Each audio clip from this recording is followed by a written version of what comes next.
Another style of questions many people find difficult is when you need to match the heading with the paragraph. The task will ask you to match between 5 and 7 headings to paragraphs in the text. There are always more headings than paragraphs. Here are some problems and solutions I have found are popular amongst my students. The first one is just matching words. Sometimes you can find the answers by matching words in the heading with words in the text. So they're kind of like keywords.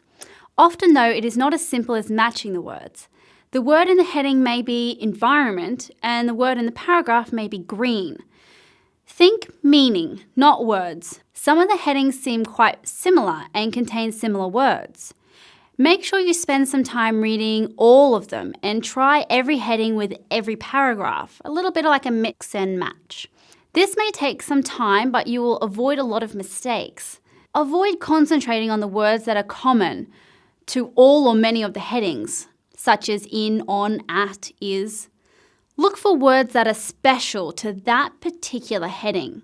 By looking at the headings first, you get a good idea of the general meaning of the text. That will help your reading.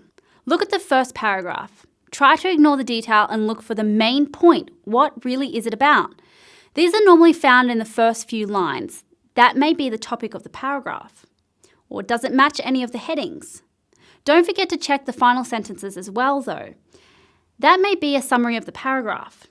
If you're unsure and it could be a heading or it could be the end, make sure you just write down both options. So it could be option B or option A. Don't just guess. You can come back later and select the right one.